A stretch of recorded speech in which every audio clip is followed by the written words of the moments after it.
Therefore, it is now time for question period. The Leader of Her Majesty's Loyal Opposition. Mr. Speaker, my question is for the Premier. The Premier may not want to admit it, but we have a hydro crisis in the province of Ontario, and it is very real. You just have to look at the story in the London Free Press this week.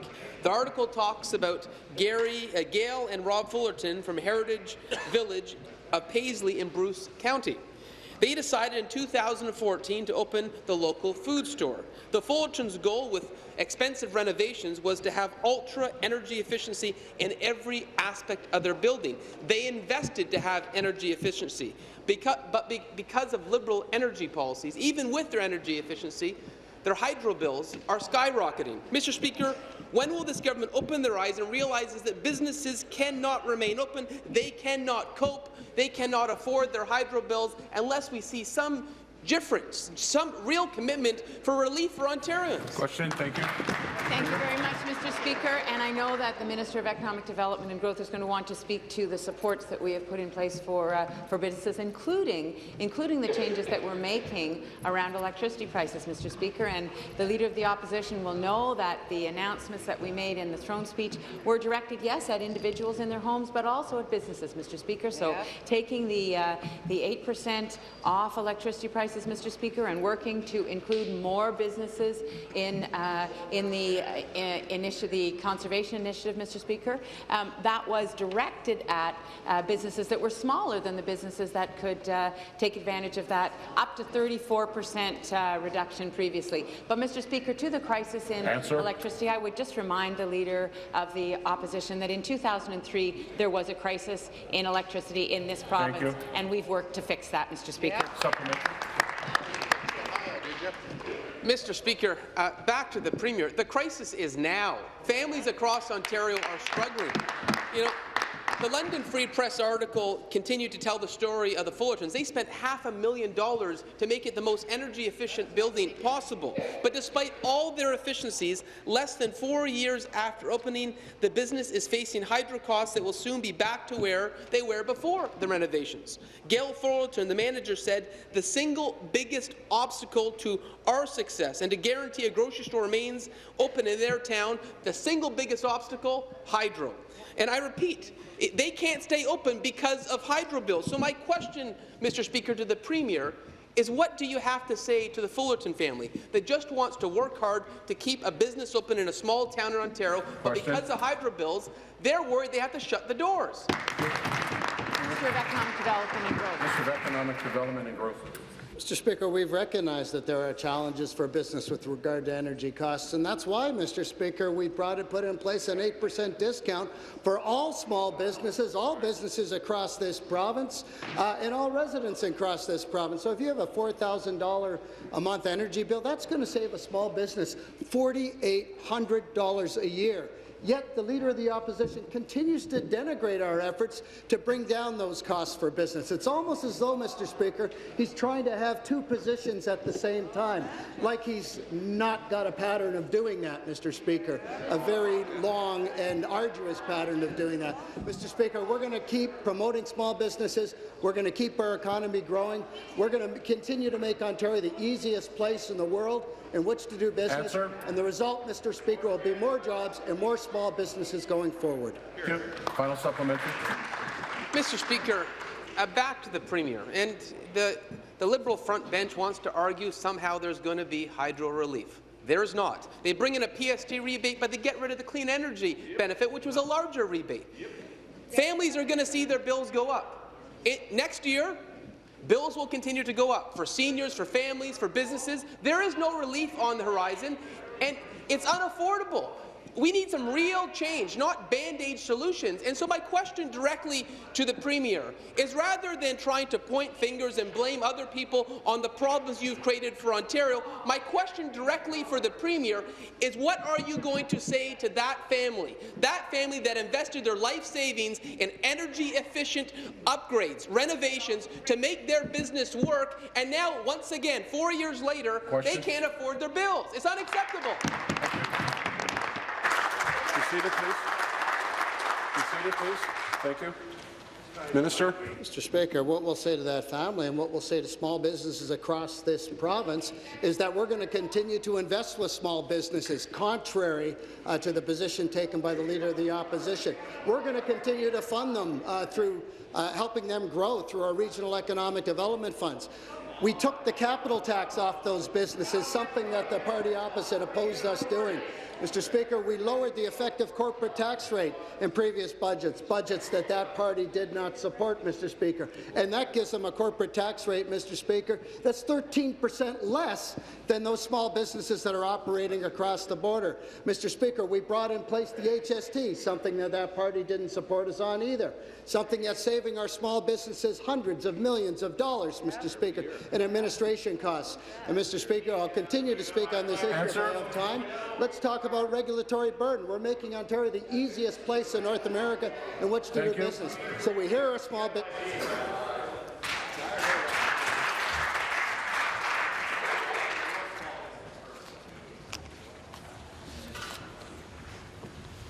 New question. Leader of the Opposition. Mr. Speaker, my question is for the Premier. Since I can't get an answer on hydro rates, and they live in this fantasy world that everything is fine with the hydro crisis, I'll try a different tack. Let's talk about corrections. Almost a year ago, I toured the Thunder Bay Jail along with several members of the Ontario PC caucus. I could not believe that such deplorable conditions could exist in Ontario. The Mayor of Thunder Bay referred to the jail as a rat hole. In fact, after my visit, I challenged the Premier to visit the Thunder Bay Jail. She has failed to do so because the Premier didn't want to admit that there could be third-world conditions in Ontario corrections. So, Mr. Speaker, my question to the Premier is, will she finally commit here today to visit the Thunder Bay Jail and have a tour with OPSEU? Thank you. Mr. Speaker, you know, the Leader of the Opposition implies or states directly that I'm not concerned about the situation in the Thunder Bay Jail, Mr. Speaker, and quite frankly in other jails in Ontario. I have visited a jail in Ontario, Mr. Speaker. I am concerned about it. The status quo cannot continue, Mr. Speaker. There needs to be transformation. And, Mr. Speaker, we have been working to make changes. As recently as a few days ago, Mr. Speaker, the Minister of Community Safety and Correctional Services talked about the changes that we know need to be made in terms of segregation, Mr. Speaker. I know there needs to be change. There needs to be change. You know, we've hired over 1,100 new correctional officers. We're hiring 2,000 over the next 3 years, Mr. Speaker. We've put in place important security and infrastructure upgrades, Mr. Speaker. But I know that there's more that needs to be done in terms of the bricks and mortar, Mr. Speaker, of these facilities, in terms of support for staff and for infant. Thank you. Supplementary. Mr. Speaker, again to the Premier, I will note my question and my challenge for the Premier to commit to visit the Thunder Bay Jail has not been answered. You can't go to that jail and not realize that something needs to be done. We learned about the tragic story of Adam Capay, held in solitary confinement without a trial for years. Mike Lundy, president of OPSEU Local 737, said, I quote, "Staff and management have only done what we can do with the resources we have." He added, all 7 segregation cells at the century-old Thunder Bay District Jail are constantly full. Ideally, they would use segregation in order to maintain order, but their resources are stretched too thin. They have no options. There are inadequate mental health resources in correctional facilities across Ontario, and because of the lack of resources, because of the lack of commitment for the Premier to look at this, we're seeing stories like Adam Capay. The government failed Adam Capay, and my question, Mr. Speaker, to the Premier is, will the government actually commit to supporting, to give the resources to corrections so another Adam Capay will Minister of Community Safety and Correctional Services. Thank you very much, Speaker. It's great to see the opposition's newfound compassion for our correctional system. I want to say to all of our correctional workers, the folks that are here today,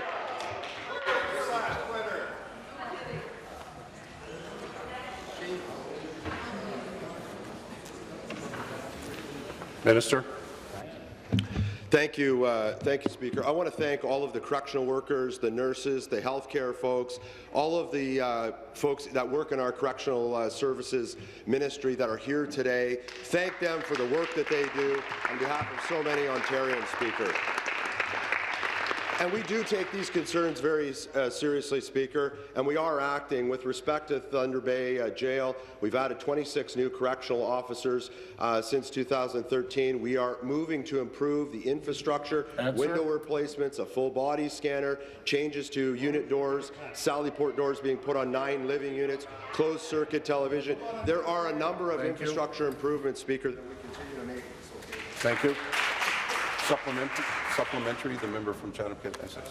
Much, Speaker. You know, rhetoric is simply that, rhetoric. Speaker, back to the Premier. The Thunder Bay Jail is... That'll be done. We wanted to build it. We wanted to build it. Somebody stop it. We would have had a new jail by now. Sure. The minister.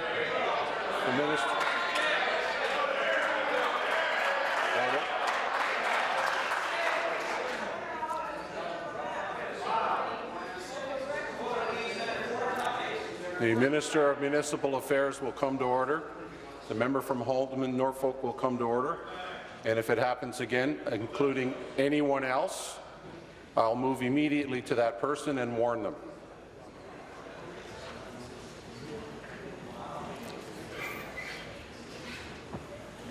Finish, please. Thank you, Speaker. Back to the Premier. The Thunder Bay Jail is deplorable. There is no arguing that. But similar problems exist across this province. OPSEU's Corrections Division Chair, Monty Visselmeyer, has been telling this government for years that they've been calling for more money and resources for mental health care because these people should have appropriate treatment. He said, and I quote, "We've told them and we've been ignored, but now they are trying to hide years of neglect." Mr. Speaker, will the Premier visit the Thunder Bay Jail and see what years of Liberal neglect looks like? And while she's there, will she look and see where Adam Capet was held by this Liberal government for 4 years? Thank you. Minister. Speaker, you know, the privatization plan of the prior government is not something we want to embark on. We're committed to publicly run institutions and supporting public services in something like our correctional services. I have to say, Speaker, that the investments that we continue to make are very, very important. 1,100 new officers. We've added mental health nurses, Speaker, from 13 to 49 new nurses. We've added probation and parole officers, reduced the caseload work that they have, and we continue to make investments, $25 million this year, up over 7% for programs for rehabilitation for individuals in our correctional services, Speaker. We're committed to a full and comprehensive review to make the investments that need to be made in infrastructure and support staff folks across the correctional services, Speaker, and we're committed to doing that. Thank you. New question. The Leader of the Third Party. Thank you, Speaker. My question is to the Premier. It's been 2 days since we found out about the tragic alleged murders of 8 seniors living in long-term care homes in Woodstock and London. Has the Premier asked your minister to undertake any review of oversight, inspection and safety in our long-term care system? So, Mr. Speaker, as I have said for the last couple of days, this is an extremely distressing situation, Mr. Speaker. The murder investigation is obviously a tragedy for the families and for the communities involved, Mr. Speaker, and I understand that there's a real desire for answers. I think that that is shared by all of us in this House. Many of the answers will be provided through the ongoing police investigation, Mr. Speaker, and through subsequent court proceedings. It's also possible that the Independent Office of the Coroner may decide to conduct a coroner's inquest into these deaths, Mr. Speaker. We have to let those proceedings play out. But as I said yesterday, I'm committed to looking at all options, including calling an independent review or inquiry into these deaths, Mr. Speaker. I am absolutely open to that. But in the meantime, it's important for the member opposite to remember that the police have made clear that there is no threat to safety, and we need to let those proceedings unfold, Mr. Speaker. Supplementary. Speaker, everyone in this House respects the need for the police to conduct their investigation. But there are 78,000 families in our province who have loved ones in the long-term care system in Ontario. They're looking to the Premier and her government for reassurance that their family members are safe in their homes following news of these shocking alleged murders. I'm asking a very straightforward question, Speaker. Has the Premier ordered any action or review of current oversight, inspection and safety in Ontario's long-term care system yet? Thank you. Minister Premier. of Health and Long-Term Care. Minister of Health, Long-Term Care. Well, thank you, Mr. Speaker. As the Premier said, the police specifically indicated to all Ontarians, particularly those who reside in our long-term care homes, that there is no need to be concerned about their safety as a result of this occurrence. Mr. Speaker, we have reiterated the same assurance to Ontarians. I think it's important that all Ontarians understand, and within this legislature as well, the importance of allowing a police investigation to occur and proceed. Of course, we're cooperating fully with the police investigation. Of course, the ministry also has plans within the confines of what we're able to do so we don't prejudice or hinder the police investigation of doing our own investigations and looking at precisely what has taken place in these two long-term care homes. But it's imperative, Mr. Speaker, that we ensure that the police investigation is allowed to continue, that we give the coroner the ability to, if he should choose, to take measures to more fully investigate this, Mr. Speaker. Final supplementary. So, Speaker, my question has to do with the oversight that's needed to protect the most vulnerable seniors and residents of long-term care, not the police investigation. And I'm not alone in asking, Speaker. Seniors advocates, healthcare professionals and families are asking the same questions and really are just looking for reassurance on an issue of vital importance. Speaker, the safety and security of people living in long-term care. If the Premier is open to an independent review or an inquiry into the oversight of long-term care facilities, why not give people the peace of mind that they seek sooner rather than later? Why won't the Premier order that review today, Speaker? Thank you. Minister.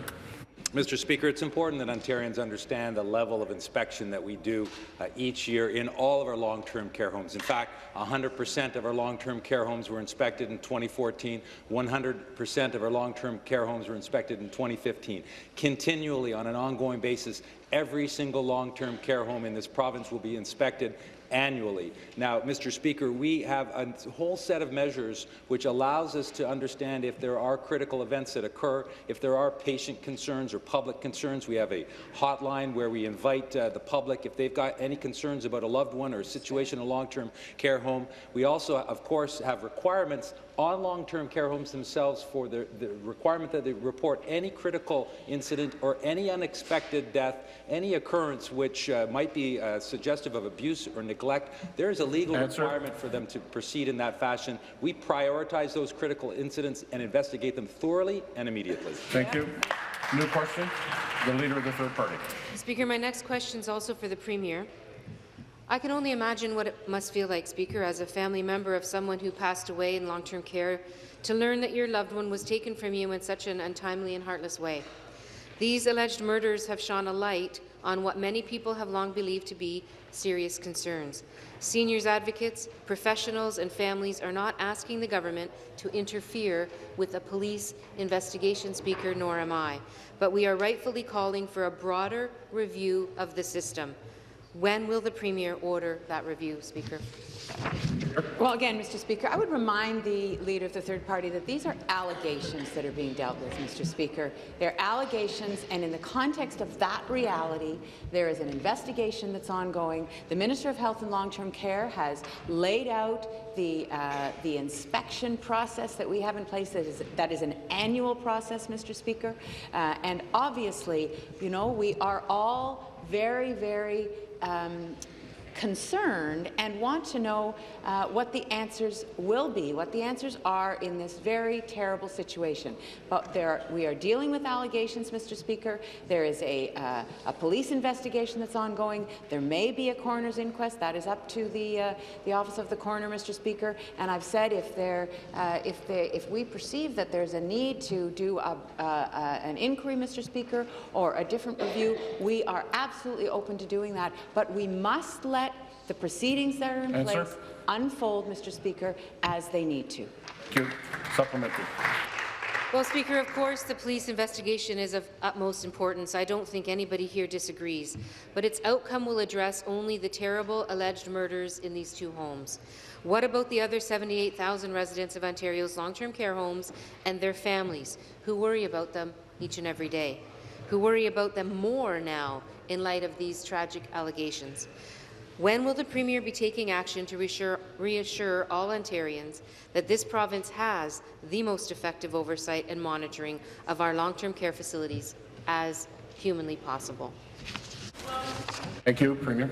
Mr. Speaker, I know that the Minister of Health and Long-Term Care will want to go over the process once again in the final supplementary, but I just want to say to this House and to the people of Ontario that in a situation like this, where there are very serious allegations and where there are processes that need to take place, my concern and the questions that I have for my staff and my colleagues is there a systemic issue that we need to look at? And, Mr. Speaker, I understand that the leader of the third party is asking that exact question.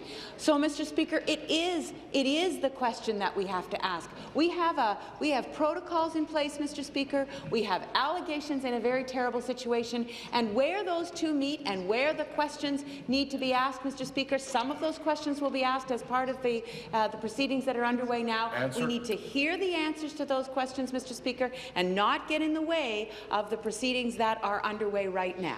Thank you. Final supplementary. Speaker, yesterday the Minister of Health and Long-Term Care said that Ontario's long-term care homes have, and I quote, among the best oversight mechanisms for critical incidents as well as for general annual inspections in the world. And I think he repeated some of that already this morning. But not everyone agrees, Speaker. The Auditor General reviewed Ontario's long-term care inspection program last year and concluded that there were serious problems and the process could be improved. The tragedy that is unfolding in Woodstock and London right now should give us all pause, Speaker, to consider the things that we can do better to protect and care for seniors living in long-term care. Yesterday, the Premier was open to a review. I'm asking today, don't delay. There is no need to wait. There is absolutely no need to wait. Please, order that review today. Will the Premier do that, Speaker?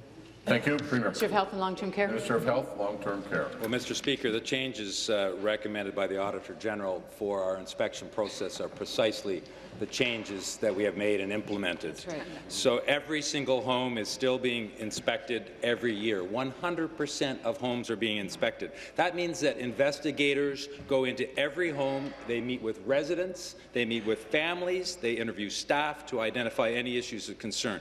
And in fact, consistent with the Auditor General's recommendations, we're focusing those investigations based on risk. She asked us, she said, the ministry needs to better prioritize comprehensive inspections, allocate resources more efficiently, and assess the frequency of comprehensive inspections based on risk. That is exactly the change that we've made, Mr. Speaker. And of course, if staff identify any additional or further concerns in the course of these annual 100% comprehensive inspections, they will pursue those concerns directly at that time. Thank you. New question, the member from Kitchener-Conestoga. Thanks, Speaker. My question is to the Minister of Transportation. Speaker, the first snowfall is an annual reminder of the government's continued failures of winter road maintenance. And after a scathing auditor's report on this government's substandard winter road maintenance contracts, indications that we're paying more to re-extend with contractors whose agreements had just been cancelled mean motorists can expect more of the same. Speaker, there's something clearly wrong when the minister rewards the same contractors who walk away from fixed-price 10 to 12 years contracts with brand-new agreements at increased rates. The minister was unable to tell me during estimates how much we were paying for re-extending with cancelled contractors in Kenora, Sudbury, and Ottawa. So can the minister tell us today how much more taxpayers will be paying those contractors, including Niagara and Hamilton, to meet his winter maintenance contract standards that have risked Ontario motorist safety? Good question. Thank you. Minister of Transportation. Thanks very much, Speaker. I thank the member opposite for the question. I know, obviously, as we head into this winter season, and in fact, in some parts of Ontario, we have already begun to see winter weather. That the winter maintenance, with respect to our highways, is a concern that's top of mind for the travelling public. The member opposite would know, Speaker, as I've said many times in this House, the safety of the traveling public is the top priority of the Ministry of Transportation. I recognize, as again I've said in this House, particularly in response to the Auditor's report, that there is additional work the Ministry needs to do in conjunction with our contractor partners right across the province. It's one of the reasons that we accepted each of the Auditor's recommendations, Speaker, and also one of the reasons that we've moved forward, working closely with our contractors to make sure, as we enter into this winter season, that in each part of the province that we are ready for the winter weather that's coming, Speaker, and I'd be happy to elaborate in the second answer. Thanks very much. Supplementary. Yeah, so the minister is awaiting fine payments from many of these same contractors with one hand and handing out increases with the other. Speaker, if the minister doesn't want to tell us how much more we're paying, then of course I will. During estimates, the minister's deputy admitted that following the cancellation of regional contracts for Ottawa, Niagara, Sudbury and Kenora, the ministry was budgeting an extra $31.6 million for winter road maintenance this year. Since that time, we have seen another renegotiated contract in Hamilton. Can the minister explain why we are paying at least $31 million more to some of those same fine contractors who had walked away from their agreements? Thank you. Minister.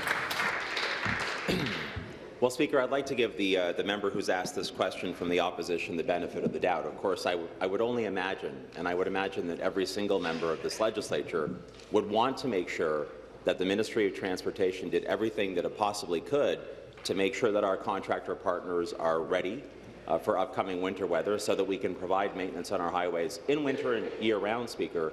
That's what the traveling public expects and deserves. I find it interesting that on the one hand, many months ago, that member and members of the Conservative Party were suggesting that we had not dedicated enough resources to the winter maintenance program, and today he's questioning why we appear to be providing additional resources for winter maintenance, Speaker. There seems to be a bit of a disconnect in where that member was a few months ago, where he is today. I will repeat again, the priority for the Ministry of Transportation is to make sure that we're providing winter maintenance that the people of Ontario expect and deserve. And it's why, for 13 years, we've had the safest highways in North America. Thanks very much. New question, the member from Oshawa. Thank you, Speaker, and my question is to the Minister of Community Safety and Correctional Services. Earlier this week, I asked the Minister to address the crisis in corrections and provide mental health supports for those who need it. And the Minister replied, quote, "Those supports are in place in all of our institutions," end quote. Well, Speaker, those supports don't exist in every institution. Central East Correctional Centre in Lindsay has an infirmary that has been converted to dorms for female inmates. And they used to have an unofficial health unit, but it got closed. How many infirmaries have never been opened, and how many mental health programs have been cut by this ministry? Thank you. Thank you, Speaker. And please take the question again. I want to thank all of the folks that work in our correctional division for the work that they do. What I can say with respect to mental health nurses, for example, Speaker, was we've hired 36 additional mental health nurses in our correctional division. That's up from 13 to 49 now since 2013 alone. We've also invested $25 million this year alone in programs to support inmates, including programs like domestic violence, guns and gangs, relapse prevention, and Indigenous programming as well. Speaker, we continue to make these investments in our correctional system because we know it's the right thing to do. We've also committed to a full review because we know that more needs to be done. More investments need to be made to improve our infrastructure, to continuing to build the staffing capacity that's needed to ensure we have a correctional system that we all want to see, Speaker. Thank you. Supplementary. Thank you, Speaker. There is a crisis in corrections, and this government talks and talks and talks, but after years of neglect, this ministry needs action, not announcements. You avoided a strike by promising yet unseen legislation, are installing body scanners without policies or staffing, and you've made changes to disciplinary segregation, but nothing for the majority indefinitely held without mental health supports. What this government has allowed to happen to Adam Capet, the Ontario Human Rights Commissioner, has now called torture. These aren't decisions made by correctional staff or even the institution superintendent. It is the responsibility of the minister and the premier. Is neglect and torture acceptable to the minister and this premier? Minister. Speaker, what a ridiculous question. Of course it's not. And, Speaker, we are taking action on this issue. It is a very, very important issue. Granted, the use of segregation is over-relied on in the correctional division. And the challenge that we have is physical infrastructure and space, and obviously the conditions that an individual is in while in segregation, which we continue to work to improve. But let me remind the member opposite that the Human Rights Commissioner, in fact, today said, and I quote, "I accept this was not an individual who could have remained in the general population." So she also goes on to refer to systemic issues in the correctional system. The point being, Speaker, yes, segregation is over-relied on, and we need to find better ways in our system to address these challenges. We're committed to doing that. That's why we've called for a full, intensive review of the entire correctional system in Ontario. Thank you. Thank you. New question, the member from Etobicoke Lakeshore. Thank you, Mr. Speaker. My question is for the Minister of Citizenship and Immigration. We know that in Ontario, both English and French language skills are the foundation of success for newcomers in our communities and workplaces. In my riding of Etobicoke Lakeshore, a significant number of residents rely on language training programs delivered by our school boards and other local agencies. It's crucial to my constituents and to newcomers across Ontario that these services are provided so they can contribute fully to our province's society and economy. Mr. Speaker, can the minister inform this House of how her ministry is supporting newcomers and enhancing their language and literacy skills? Thank you. Minister of Immigration and Citizenship. Thank you, Mr. Speaker. I'd like to thank the member for Etobicoke Lakeshore for advocating for newcomers in his riding and for his question. Speaker, our government supports newcomers by improving their English and French skills through our adult language training program. This program provides tuition-free language training courses to all newcomers, including refugees, regardless of how long they have lived here in Canada, and also after they have become naturalized Canadian citizens. Mr. Speaker, the program also offers literacy classes to prepare newcomers for post-secondary studies as well as citizenship classes so that they learn the information they need to know to successfully pass the citizenship test. This is only one of the many initiatives our government offers to newcomers so that they can integrate and contribute to our society. Supplementary. Mr. Speaker, I thank the minister for a response, and it's very reassuring to see that our government is committing to helping immigrants succeed. And Mr. Speaker, I'm sure the minister would agree that the work of our school boards and local community agencies is critical to the success of our newcomers. Mr. Speaker, it was great to have the minister recently visit my riding of Etobicoke Lakeshore at the Mimico Adult Learning Centre to promote access to this language training program, just a few blocks away from where my own family first came to live in Ontario. So I strongly believe that it's important that we continue to encourage newcomers across the province to access the adult language training program so they can improve their speaking, reading and writing skills. So, Mr. Speaker, can the minister tell us how our government is continuing to work with school boards and local agencies to deliver these supports so newcomers can succeed in this province? Thank you. Minister. Thank you, Mr. Speaker. Last week, I announced a continued investment of up to $60 million for the free adult language training program for this year. And this investment will assist up to 70,000 newcomers to improve their language skills. The program continues to evolve to meet the unique needs of today's newcomers. For example, we're developing and piloting the new e-learning options to make it easier for people to access the program no matter where they live in the province. During my visit at the centre, it was great to meet people like Maria Ruz, a small business owner today who accessed the program when she first arrived in Canada, and now she's gone back to enhance her language skills. Mr. Speaker, since 2003, our government has invested more than $710 million in the program, because when newcomers succeed, Ontario succeeds. Thank you. Your question, the member from Dufferin-Caledon. Thank you, Speaker. My question is to the Minister of Transportation. In Dufferin-Caledon, we're very concerned about the safety of Highway 10 between Orangeville and Highway 89. One constituent wrote me and said, in light of recent severe accidents on Highway 10, I don't feel safe driving to work anymore. It's horrible. The ministry has decided to make some minor changes to the highway, but no one believes that these changes will address the safety concerns. The town of Mono has been trying to work with the ministry for years to address the needs for additional turning lanes. Will the minister agree to meet with the town of Mono to work out solutions that will improve road safety along Highway 10? Thank you. Minister of Transportation. Thanks very much, Speaker. I thank the member opposite for this question. It's not the first time. The first time she's raised it by way of a question formally, but we've had the opportunity to chat about this informally, and I am aware of the meeting that took place recently, and I know that that was covered by some local media. Of course, at all times, Speaker, making sure that we maintain our highway infrastructure, whether we're talking about Dufferin-Caledon or we're talking about any corner of the province, is a priority for the Ministry of Transportation. I think the member opposite would know that in 2016-17, for example, Speaker, we're investing nearly $3 billion in Ontario's highways and bridges. This includes about $1.6 billion in Southern Ontario specifically, Speaker. Having said that, I recognize that there is a challenge that's being expressed by people in her constituency, Speaker. And I'm open to an ongoing conversation. So if that requires an in-person meeting, that's something I'd be happy to take a look at. I will also encourage MTO officials to continue to work with the community on a reasonable solution. Thanks very much. Supplementary. Thank you, Minister. I appreciate that, and I will take you up on the offer to meet with Mono because this is an important issue. I've written the ministry on 6 different occasions over the last 3 years about concerned residents in my riding along Highway 10.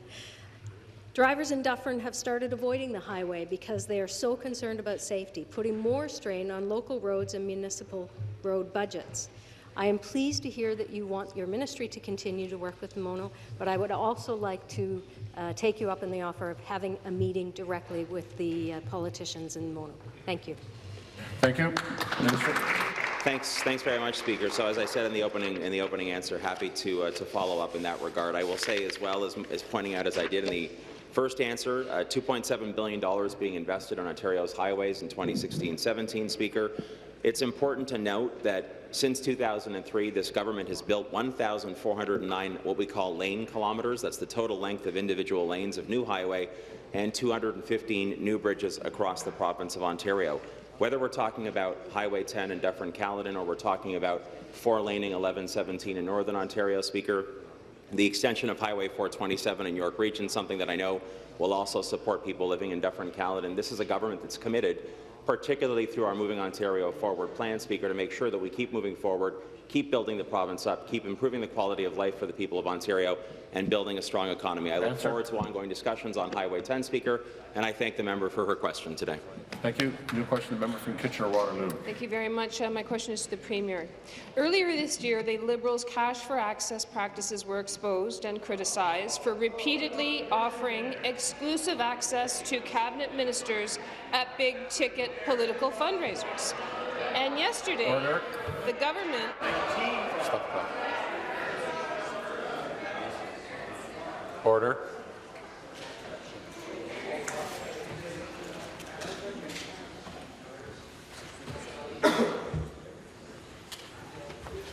Please. And yesterday, the government tabled amendments to its political fundraising bill that could further entrench cash for access while driving it underground. The amendments prevent MPPs from attending $20 barbecues and corn roast fundraisers, but the amendments do not prevent a cabinet minister from, I quote, soliciting contributions by mail, telephone, electronic communication, or other means, unquote. Why did the Premier include a loophole that she could drive a truck full of Hydro One private investors through? Thank you. House Leader, Attorney General.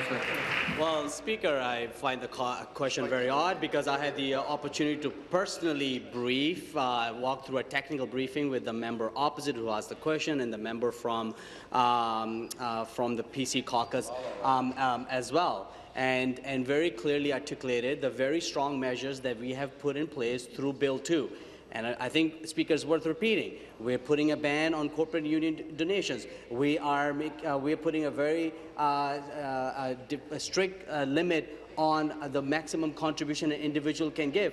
But Speaker, we're also going a step further by making sure that elected representatives like MPPs and those who are seeking office are not able to attend fundraising events, and I'm making sure that riding associations gets a subsidy for that, Speaker. I think, Speaker, the rules are very clear. Clearly, NDP does not support these rules, and they want dinners like the Vision dinners to continue. Supplementary. Thank you very much, Mr. Speaker. Bill 2 and the amendments fundamentally do not address the conflict of interest, and this is a classic bait and switch, Speaker. With these amendments, sure, the Premier must piously avoid attending her riding association's annual $20 potluck fundraiser, but she can still pick up the phone and personally call every deep-pocketed donor in her Rolodex and hit them up for thousands of dollars.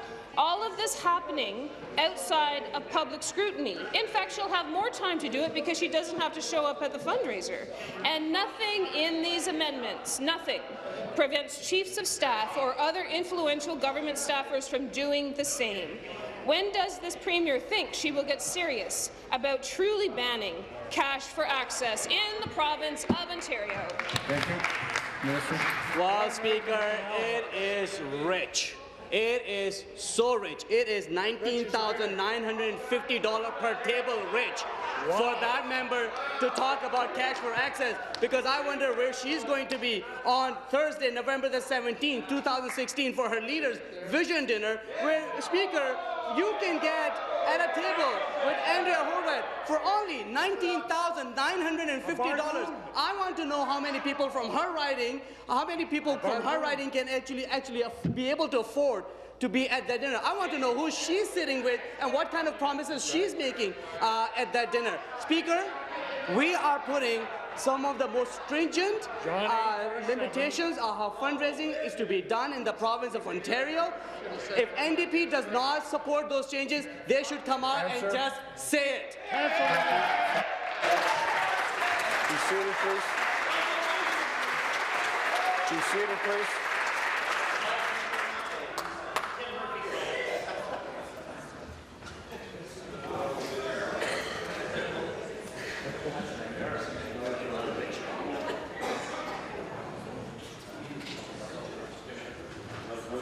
New question. Member from Davenport. Thank you, Mr. Speaker. And my question is for the Minister of Infrastructure.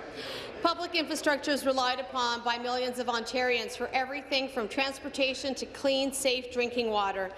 I know that our government has committed to an historic infrastructure investment, $160 billion over 12 years for many infrastructure projects across this province, and there are currently many projects underway and planned for my own riding of Davenport, such as the Crosstown LRT, the Davenport Diamond Guideway, expansions of the West Toronto Rail Path, and plans for Bloor Lansdowne GO Station.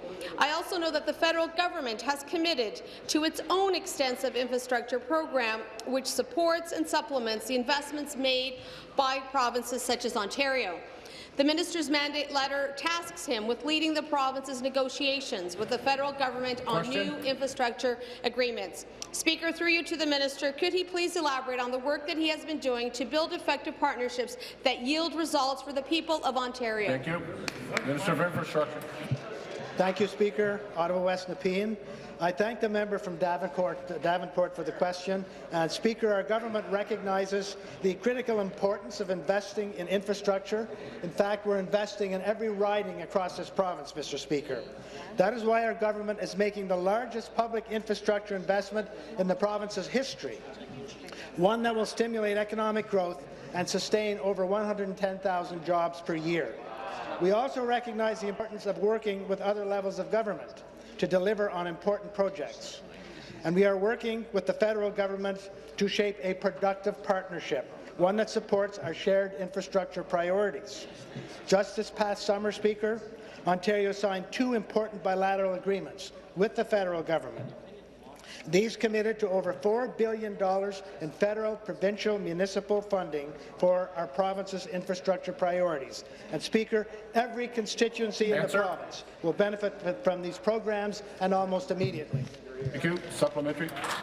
Thank you, Mr. Speaker, and thanks to the Minister for her response. I'm so glad to hear that our government is working closely with its federal counterparts to advance the infrastructure priorities of Ontario's municipalities. I know that ridings across the province, including my riding of Davenport, will benefit from the $160 billion in provincial investments and $60 billion in new federal investments in infrastructure over the next 10 years. That means broader access to public transit, important repairs to sewer systems, drains and pipes, and more hospitals and schools for Ontarians in all corners of the province. It is encouraging to know that the federal government shares our desire to build Ontario up by investing in infrastructure that creates jobs and stimulates growth. Mr. Speaker, through you to the Minister, could he please elaborate on the efforts he will make to ensure federal infrastructure funding in the future? Thank you, Minister.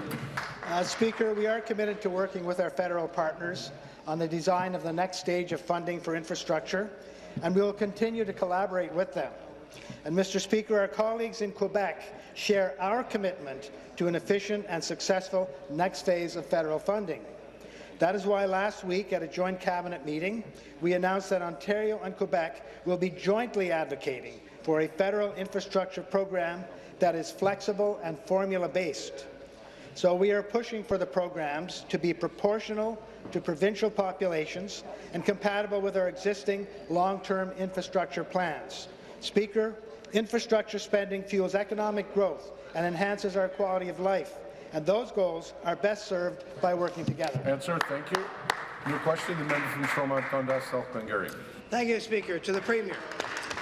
Last Friday, I heard the Minister of Energy on CFRA, and he could not have sounded more smug, promoting the new power deal with Quebec as a great savings for ratepayers. But he slipped up and quoted a 10-cent savings. And the host was relentless. Was it 10 cents per day, per hour, per kilowatt, or per household? But the minister's masterful dipping and diving finally ran the clock out with no answer.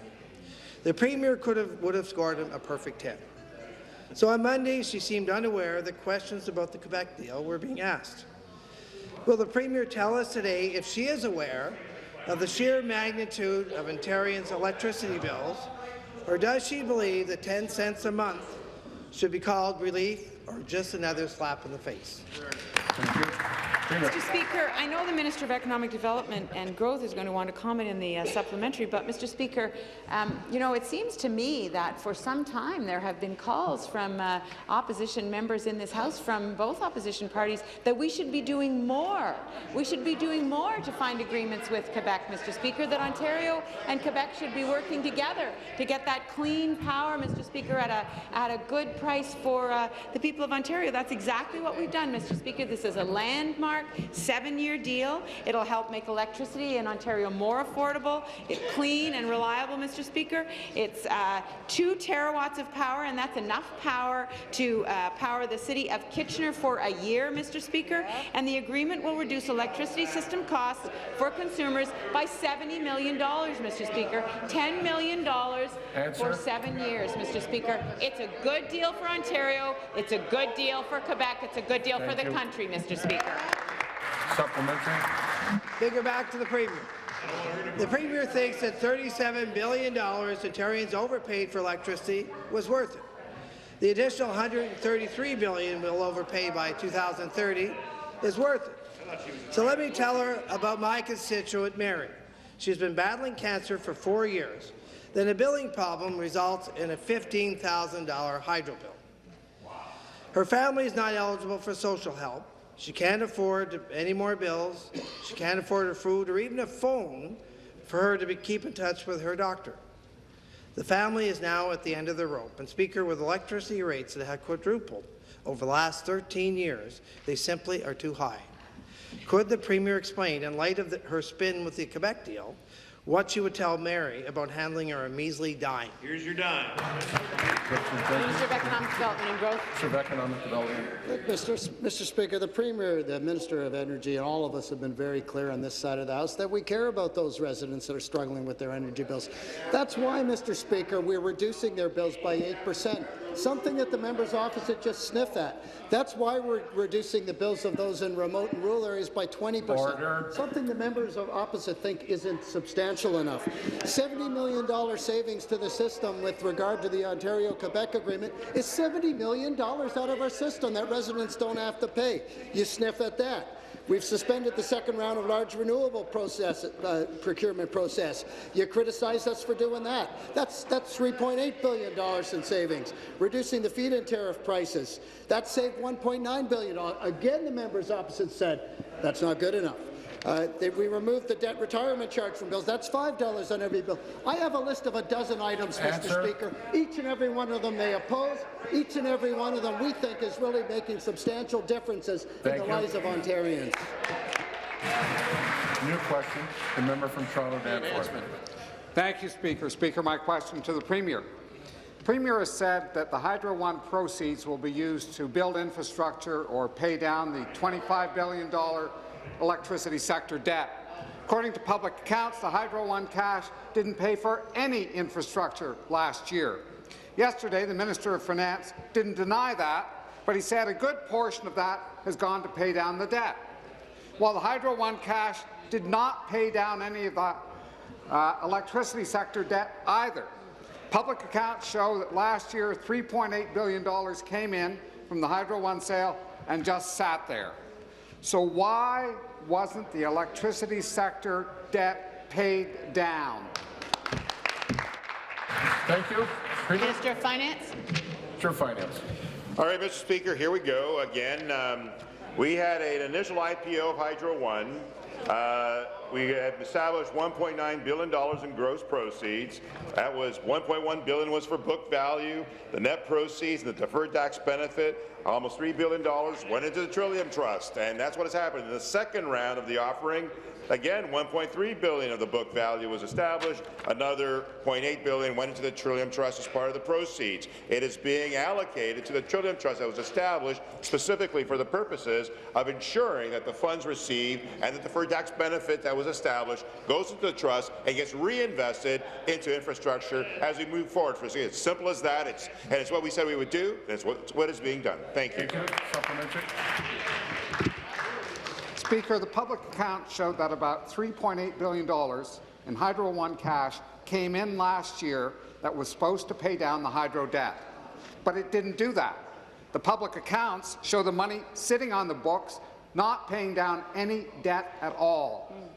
Meanwhile, Ontario businesses are paying $600 million a year in debt retirement charges to service this hydro debt that the government has failed to pay down. Since the Hydro One cash is not being used to actually pay for infrastructure, and since it's not being used to reduce the hydro debt, what exactly is the government using the money for? Minister. So I'll reiterate, Mr. Speaker, the cash used that's been garnered from the broadening of this ownership, that was about $2.4 billion, was used to pay down debt. $2.4 billion is being used to pay down debt. The rest of the allocation, which is about $3.6 billion from these transactions, is being allocated to the Trillium Trust. And as the flow-through occurs and as the items are materialized and reconciled as necessary through the process, that is what will happen, Mr. Speaker. And furthermore, we're then using the proceeds built into the Trillium Trust to invest in transit, Mr. Speaker, to invest in infrastructure, to invest in new assets that generates greater returns for the province of Ontario and for the benefit of the people of Ontario. Thank you. New question, the member from Kitchener Centre. Thank you, Speaker. My question is for the Minister of Research, Innovation and Science. Our government is committed to supporting an innovation ecosystem that will help young entrepreneurs succeed in today's knowledge-based economy. And in my riding of Kitchener Centre, where we have a booming tech sector, that is great news. In Ontario, we are continuing to find new, innovative ways to help people move their ideas and discoveries into the competitive market economy. In 2015, Carbon X Prize was launched. It's an extremely successful competition designed to spark innovation to combat climate change. And last week, the Carbon X Prize competition announced the teams that would be going to the semifinals, and 12 of those teams are Canadian. This government has made certain that Ontario is at the forefront of climate change fighting technologies, and I know that the minister has personally seen to that. Speaker, could the minister please tell this House more about this competition? Thank you. Minister of Innovation. Thank you, Research Mr. and Speaker, Science. and I want to thank the member from Kitchener Centre for that very good question. Mr. Speaker, Carbon X Prize is an extremely exciting initiative to seek to address global CO2 emission by creating innovative solutions to convert CO2 from a liability into an asset. Mr. Speaker, investing in the fight against climate change is part of our plan to create jobs, grow our economy, and help people in the province of Ontario in everyday lives. Through the Ontario Centres of Excellence, Mr. Speaker, my ministry has invested over $2.4 million to support our teams competing in this exciting challenge. Teams will be competing for a $20 million prize, Mr. Speaker. Of the 47 Carbon X Prize teams, I am proud to announce that 3 Ontario-based teams have made it to the semi-final round. This is a huge victory for Ontario and for all our innovators, Mr. Speaker. Thank you. Supplementary. Speaker, I want to thank the minister for the answer. The need to curb CO2 emissions and to fight the effects of greenhouse gases is not only an important issue for environmental reasons, but it is rapidly a growing business sector with great potential. And just yesterday, while subbing on the Estimates Committee, our energy minister spoke at length about that. Ontario has the opportunity to be a leader in the sector. Could the minister please tell us about the clean technology sector and what projects the team selected for Carbon X Prize are working on? I know that the people in my riding of Kitchener Centre will be very interested in this news, as it concerns many of them who are choosing to pursue careers in the environmental and clean technology sector. Thank you. Minister. Thank you, Mr. Speaker, and I want to thank the member from Kitchener Centre for her advocacy for science and the research and the innovation, particularly in the riding of Kitchener-Waterloo area, Mr. Speaker. I am sure, Mr. Speaker, that the House will be delighted to know that Ontario's clean technology sector is made up of 3,000 firms, employing 65,000 people, and is worth an estimated of $8 billion in annual revenue and $1 billion in export earnings. And I would be happy to tell you, Mr. Speaker, about the teams participating in Carbon X Prize. CERT, a team that is using natural gas byproducts to produce formic acid. Pond Technology, a team producing biodiesel and a solid biofuel. Tandem Technical, a team producing health supplements, toothpaste, paints and fertilizer. All teams have excellent ideas that I am sure will find a way to make their impact on Earth and clean Earth for the future generation, Mr. Speaker. Thank you. New question, the member from Elgin, Middlesex, London. Thank you, Mr. Speaker. My question is to the Minister of Natural Resources and Forestry. Minister, yesterday the Environmental Commissioner informed us that Ontario's moose populations have declined by 20% over the last decade and is by as much as 60% in areas such as Cochrane. The report further revealed that your ministry, and I quote, often fails to use its tools to provide effective conservation for Ontario's species. Speaker, this minister's refusal to release details on spending of the special purpose account and the failing of conservation of Ontario's wildlife raises hunters and anglers' suspicions of mismanagement. Speaker, will the minister ease those suspicions and release details of the special purpose account today? A little transparent. Thank you. Minister of Natural Resources and Forestry. Thank you, Mr. Speaker, and I thank the member for his question today. And certainly, we thank the Environmental Commissioner's report from yesterday on the state of our moose population. And I wanted to address that first, and I'll address the other in the supplementary, if I may. Moose hold an important place in our province. It's an iconic and very important part of Ontario's biodiversity.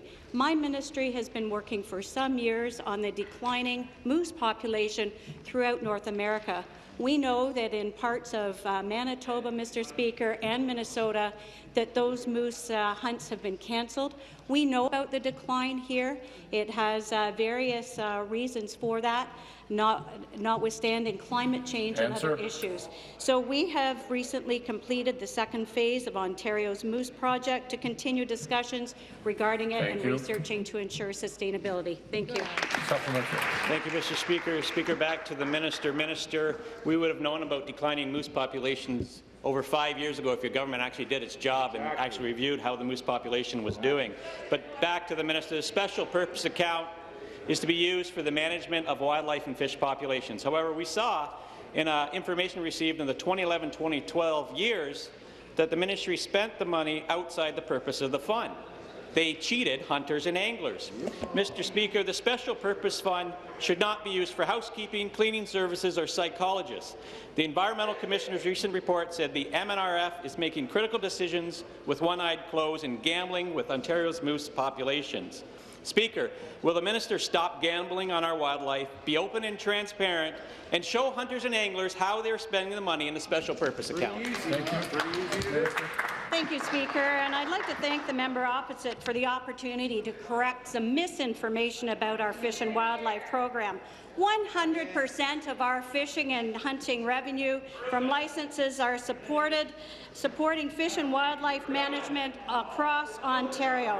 This fund supports a number of fishing and hunting activities, such as stocking almost 8 million fish a year in all lakes across Ontario, the Community Fish Hatchery Program, having conservation officers to enforce the rules, monitoring, researching, and conducting wildlife population studies, such as the flying over all our northern wildlife management units to track the moose population. This fund supports staff such as biologists, conservation officers, resource technicians, and conservation officers. Answer. These staff are boots on the ground. These staff, like all public servants, are entitled to receive a fair wage and health benefits. Thank you. Thank you. Your question, the member from Hamilton Mountain. Thank you, Mr. Speaker. My question is to the Premier.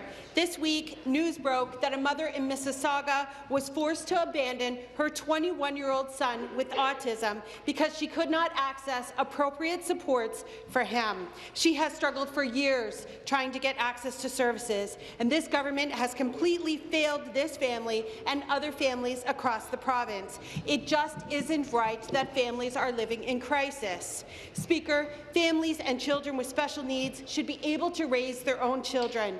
As a mother, I can't even imagine what this family is going through. Having to give up their child is absolutely devastating.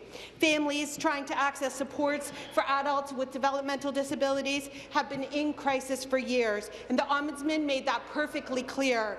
Will the Premier commit to providing supports for children in autism and families that are, instead of putting them in crisis and tearing them apart? Minister of Community and Social Services. Minister of Community and Social Services. Thank you, Mr. Speaker. And although, of course, I cannot comment on this specific case, I'd like to say that, of course, I have the greatest respect for those family members, parents, caregivers who look after those with developmental disabilities. And of course, there are times when those challenges, looking after individuals with perhaps behavioral issues, severe medical issues, can become overwhelming for the family. And so, because of that, we have put an unprecedented emphasis on looking at these very urgent cases. Our developmental service organizations have a consistent approach across the province to these very urgent cases, and we ensure that the appropriate respite or other permanent solutions are found. Thank you very much, Mr. Speaker.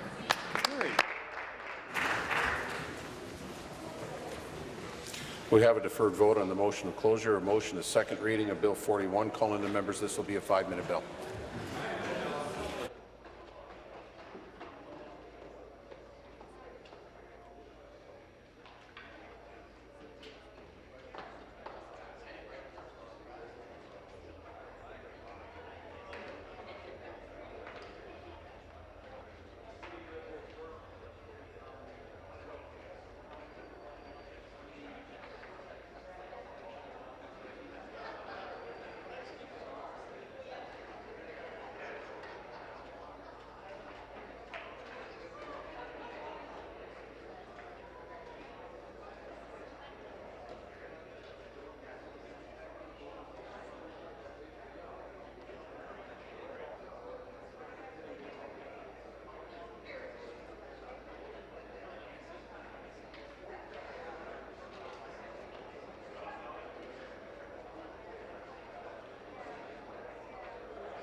I don't think there's any.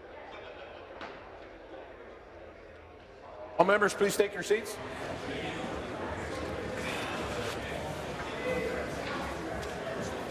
All members.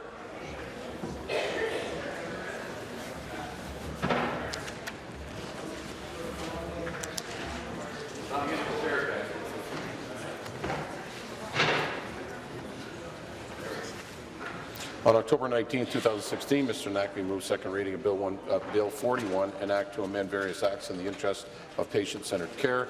Ms. Albanese has moved that the question be now put. All those in favour of Ms. Albanese's motion, please rise one at a time. Be recognized by the clerk. Mr. Naqvi. Mr. Naqvi. Mr. Bradley. Mr. Bradley. Mr. Del Duca. Mr. Del Duca. Mr. Sousa. Mr. Sousa. Ms. Wynne. Ms. Wynne. Ms. Matthews. Ms. Matthews. Mr. Hoskins. Mr. Hoskins. Mr. Shirelli. Mr. Shirelli. Mr. Duguid. Mr. Duguid. Ms. McCharles. Ms. McCharles. Mr. Takar. Mr. Takar. Mr. Cole. Mr. Cole. Mr. Berardinetti. Mr. Berardinetti. Mr. Delaney. Mr. Delaney. Mr. Dillon. Mr. Dillon. Mr. Gravel. Mr. Gravel. Mr. Murray. Mr. Murray. Mr. Moridi. Mr. Moridi. Mr. Coteau. Mr. Coteau. Ms. Hunter. Ms. Hunter. Mr. Flynn. Mr. Flynn. Mr. Rossetti. Mr. Rossetti. Mr. Quadri. Mr. Quadri. Mr. Dixon. Mr. Dixon. Ms. Manga. Ms. Manga. Mr. Crack. Mr. Crack. Madame Lalonde. Madame Lalonde. Ms. Domerlot. Ms. Domerlot. Ms. McGarry. Ms. McGarry. Mr. Morrow. Mr. Morrow. Ms. Jassic. Ms. Jassic. Mr. Zimmer. Mr. Zimmer. Ms. Albanese. Ms. Albanese. Ms. McMahon. Ms. McMahon. Mr. Ballard. Mr. Ballard. Ms. Naidu-Harris. Ms. Naidu-Harris. Ms. Wong. Ms. Wong. Mr. Fraser. Mr. Fraser. Mr. Anderson. Mr. Anderson. Mr. Baker. Mr. Baker. Mr. Dong. Mr. Dong. Ms. Hogarth. Ms. Hogarth. Ms. Koala. Ms. Koala. Ms. Molly. Ms. Molly. Mrs. Martin. Mrs. Martin. Mr. Milchin. Mr. Milchin. Mr. Potts. Mr. Potts. Mr. Rinaldi. Mr. Rinaldi. Ms. Vernile. Ms. Vernile. All those opposed, please rise one at a time. Be recognized by the clerk. Mr. Wilson. Mr. Wilson. Mr. Arnott. Mr. Arnott. Mr. Hardeman. Mr. Hardeman. Ms. McLeod. Ms. McLeod. Ms. Jones. Ms. Jones. Mr. Brown. Mr. Brown. Mr. Fideli. Mr. Fideli. Mr. Yakubuski. Mr. Yakubuski. Mr. Hilliard. Mr. Hilliard. Mr. McNaughton. Mr. McNaughton. Ms. Scott. Ms. Scott. Ms. Thompson. Ms. Thompson. Mr. Barrett. Mr. Barrett. Mrs. Monroe. Mrs. Monroe. Mr. Urich. Mr. Urich. Mr. McLaren. Mr. McLaren. Mr. Smith. Mr. Smith. Mr. Harris. Mr. Harris. Mr. Nichols. Mr. Nichols. Ms. Marteau. Ms. Marteau. Mr. McDonnell. Mr. McDonnell. Mr. Pettipies. Mr. Pettipies. Mr. Coe. Mr. Coe. Mr. Cho. Mr. Cho. Mr. Vantoff. Mr. Vantoff. Ms. Horvath. Ms. Horvath. Mr. Tabbins. Mr. Tabbins. Mr. Miller, Hamilton East, Stony Creek. Mr. Miller, Hamilton East, Stony Creek. Ms. Taylor. Ms. Taylor. Ms. Armstrong. Ms. Armstrong. Madame Gélinas. Madame Gélinas. Ms. Fife. Ms. Fife. Mr. Montat. Mr. Montat. Mr. Gates. Mr. Gates. Ms. French. Ms. French.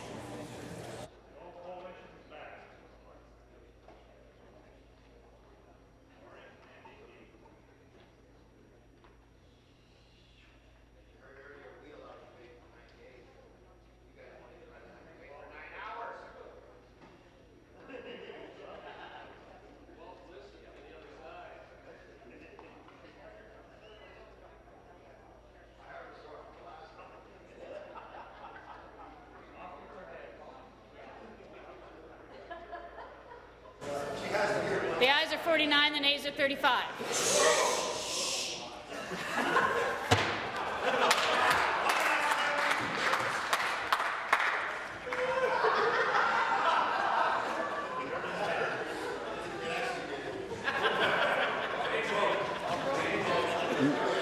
Medic. The ayes being 49, the nays being 35, I declare the motion carried. Mr. Naqvi moves second reading of Bill 41, an act to amend various acts in the interest of the patient-centered care. Is it the pleasure of the House the motion carried? I heard a no. All those in favour, please say aye. Aye. All those opposed, please say no. Nay. Sorry. Nay. In my opinion, the ayes have it. Call on the members. This will be a 5-minute bill.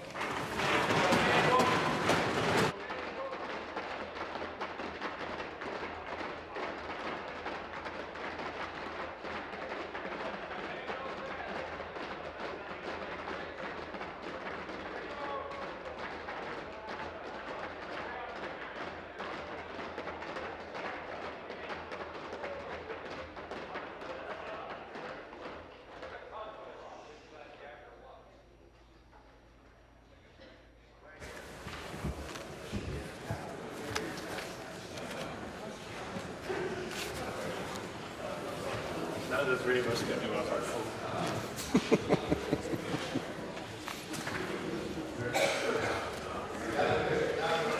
Mr. Naqvi moves second reading of Bill 41, an act to amend various acts with the interest of patient-centered care. All those in favour of the motion, please rise one at a time. Be recognized by the clerk. Mr. Hoskins. Mr. Hoskins. Mr. Naqvi. Mr. Naqvi. Mr. Bradley. Mr. Bradley. Mr. Del Duca. Mr. Del Duca. Mr. Sousa. Mr. Sousa. Ms. Wynne. Ms. Wynne. Ms. Matthews. Ms. Matthews. Mr. Shirelli. Mr. Shirelli. Mr. Duguid. Mr. Duguid. Ms. McCharles. Ms. McCharles. Mr. Takar. Mr. Takar. Mr. Cole. Mr. Cole. Mr. Bardinetti. Mr. Bardinetti. Mr. Delaney. Mr. Delaney. Mr. Dillon. Mr. Dillon. Mr. Gravel. Mr. Gravel. Mr. Murray. Mr. Murray. Mr. Moridi. Mr. Moridi. Mr. Coteau. Mr. Coteau. Ms. Hunter. Ms. Hunter. Mr. Flynn. Mr. Flynn. Mr. Orzetti. Mr. Orzetti. Mr. Quadri. Mr. Quadri. Mr. Dixon. Mr. Dixon. Ms. Mangat. Ms. Mangat. Mr. Crack. Mr. Crack. Madame Lalonde. Madame Lalonde. Ms. Domerla. Ms. Domerla. Ms. McGarry. Ms. McGarry. Mr. Morrow. Mr. Morrow. Ms. Jassic. Ms. Jassic. Mr. Zimmer. Mr. Zimmer. Ms. Albanese. Ms. Albanese. Ms. McMahon. Ms. McMahon. Mr. Ballard. Mr. Ballard. Ms. Naidu-Harris. Ms. Naidu-Harris. Ms. Wong. Ms. Wong.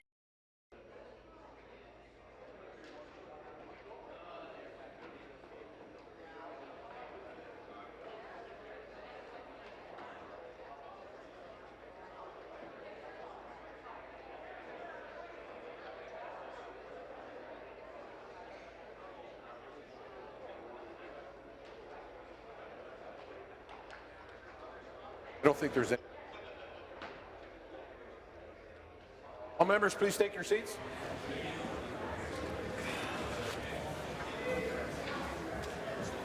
All members.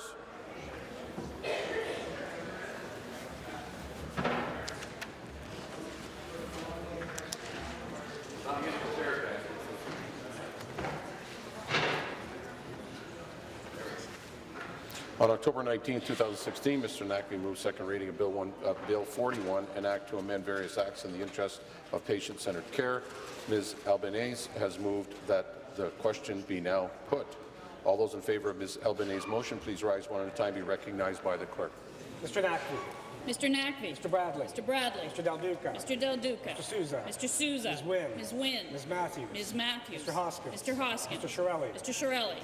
Mr. Duguid. Mr. Duguid. Ms. McCharles. Ms. McCharles. Mr. Takar. Mr. Takar. Mr. Cole. Mr. Cole. Mr. Bardinetti. Mr. Bardinetti. Mr. Delaney. Mr. Delaney. Mr. Dillon. Mr. Dillon. Mr. Gravel. Mr. Gravel. Mr. Murray. Mr. Murray. Mr. Moridi. Mr. Moridi. Mr. Coteau. Mr. Coteau. Ms. Hunter. Ms. Hunter. Mr. Flynn. Mr. Flynn. Mr. Orzetti. Mr. Orzetti. Mr. Quadri. Mr. Quadri. Mr. Dixon. Mr. Dixon. Ms. Mangat. Ms. Mangat. Mr. Crack. Mr. Crack. Madame Lalonde. Madame Lalonde. Ms. Domerla. Ms. Domerla. Ms. McGarry. Ms. McGarry. Mr. Morrow. Mr. Morrow. Ms. Jassic. Ms. Jassic. Mr. Zimmer. Mr. Zimmer. Ms. Albanese. Ms. Albanese. Ms. McMahon. Ms. McMahon. Mr. Ballard. Mr. Ballard. Ms. Naidu-Harris. Ms. Naidu-Harris. Ms. Wong. Ms. Wong. Mr. Fraser. Mr. Fraser. Mr. Anderson. Mr. Anderson. Mr. Baker. Mr. Baker. Mr. Dong. Mr. Dong. Ms. Hogarth. Ms. Hogarth. Ms. Koala. Ms. Koala. Ms. Molly. Ms. Molly. Mrs. Martin. Mrs. Martin. Mr. Milchin. Mr. Milchin. Mr. Potts. Mr. Potts. Mr. Rinaldi. Mr. Rinaldi. Ms. Vernile. Ms. Vernile. All those opposed, please rise one at a time. Be recognized by the clerk. Mr. Wilson. Mr. Wilson. Mr. Arnott. Mr. Arnott. Mr. Hardeman. Mr. Hardeman. Ms. McLeod. Ms. McLeod. Ms. Jones. Ms. Jones. Mr. Brown. Mr. Brown. Mr. Fideli. Mr. Fideli. Mr. Yakubuski. Mr. Yakubuski. Mr. Hilliard. Mr. Hilliard. Mr. McNaughton. Mr. McNaughton. Ms. Scott. Ms. Scott. Ms. Thompson. Ms. Thompson. Mr. Barrett. Mr. Barrett. Mrs. Monroe. Mrs. Monroe. Mr. Urich. Mr. Urich. Mr. McLaren. Mr. McLaren. Mr. Smith. Mr. Smith. Mr. Harris. Mr. Harris. Mr. Nichols. Mr. Nichols. Ms. Marteau. Ms. Marteau. Mr. McDonnell. Mr. McDonnell. Mr. Pettipies. Mr. Pettipies. Mr. Coe. Mr. Coe. Mr. Cho. Mr. Cho. Mr. Vanthof. Mr. Vanthof. Ms. Horvath. Ms. Horvath. Mr. Tabbins. Mr. Tabbins. Mr. Miller, Hamilton East, Stony Creek. Mr. Miller, Hamilton East, Stony Creek. Ms. Taylor. Ms. Taylor. Ms. Armstrong. Ms. Armstrong.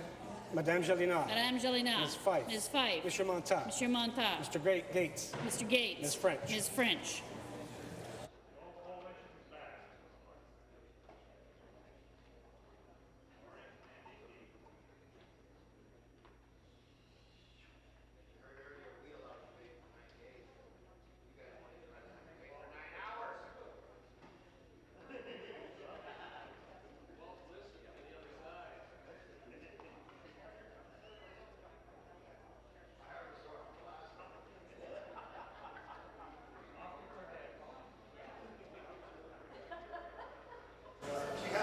The ayes are 49, the nays are 35.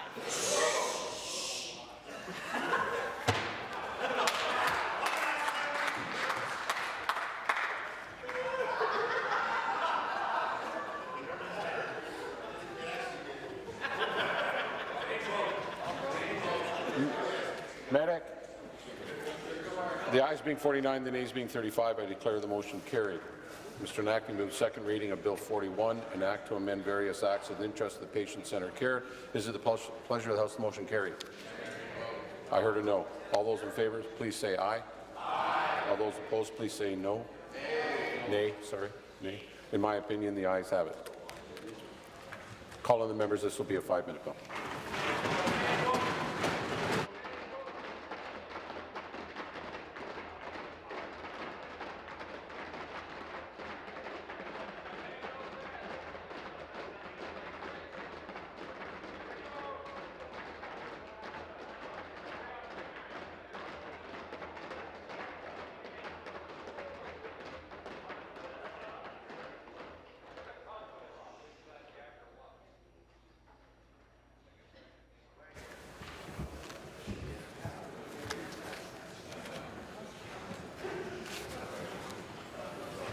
Now the three of us get me off our phone.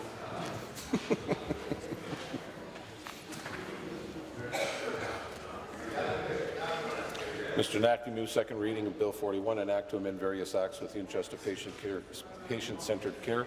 All those in favour of the motion, please rise one at a time. Be recognized by the clerk. Mr. Hoskins. Mr. Hoskins. Mr. Nackley. Mr. Nackley. Mr. Bradley. Mr. Bradley. Mr. Del Duca. Mr. Del Duca. Mr. Sousa. Mr. Sousa. Ms. Wynne. Ms. Wynne. Ms. Matthews. Ms. Matthews. Mr. Shirelli. Mr. Shirelli. Mr. Duguid. Mr. Duguid. Ms. McCharles. Ms. McCharles. Mr. Takar. Mr. Takar. Mr. Cole. Mr. Cole. Mr. Bardinetti. Mr. Bardinetti. Mr. Delaney. Mr. Delaney. Mr. Dillon. Mr. Dillon. Mr. Gravel. Mr. Gravel. Mr. Murray. Mr. Murray. Mr. Moridi. Mr. Moridi. Mr. Coteau. Mr. Coteau. Ms. Hunter. Ms. Hunter. Mr. Flynn. Mr. Flynn. Mr. Orzetti. Mr. Orzetti. Mr. Quadri. Mr. Quadri. Mr. Dixon. Mr. Dixon. Ms. Mangat. Ms. Mangat. Mr. Crack. Mr. Crack. Madame Lalonde. Madame Lalonde. Ms. Domerla. Ms. Domerla. Ms. McGarry. Ms. McGarry. Mr. Morrow. Mr. Morrow. Ms. Jacek. Ms. Jacek. Mr. Zimmer. Mr. Zimmer. Ms. Albanese. Ms. Albanese. Ms. McMahon. Ms. McMahon. Mr. Ballard. Mr. Ballard. Ms. Naidu-Harris. Ms. Naidu-Harris. Ms. Wong. Ms. Wong. Mr. Fraser. Mr. Fraser. Mr. Anderson. Mr. Anderson. Mr. Baker. Mr. Baker. Mr. Dom. Mr. Dom. Ms. Hogarth. Ms. Hogarth. Ms. Koala. Ms. Koala. Ms. Molly. Ms. Molly. Mrs. Martin. Mrs. Martins. Mr. Milchin. Mr. Milchin. Mr. Potts. Mr. Potts. Mr. Rinaldi. Mr. Rinaldi. Ms. Vernile. Ms. Vernile.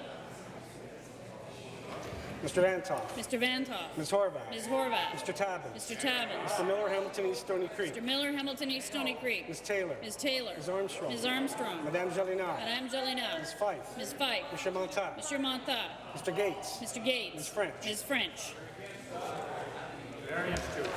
All those opposed, please rise one at a time. Be recognized. Mr. Urick.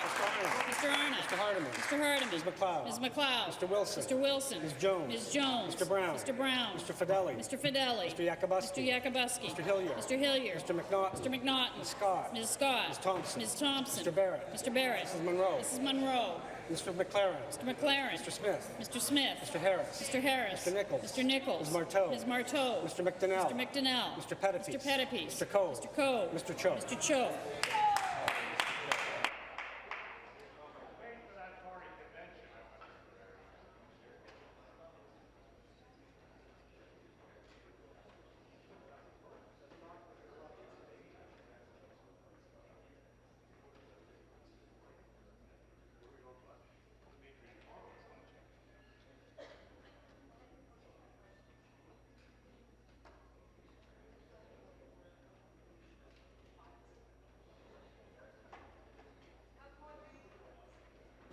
The ayes are 60, the nays are 24.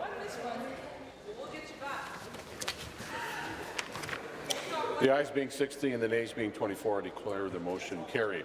Second reading of the bill. Deuxième lecture du projet de loi. Shall the bill stand for third reading? It will be referred to the Standing Committee on Legislative Assembly. So moved. There are no further deferred votes. This House stands recessed until 1 p.m. this afternoon.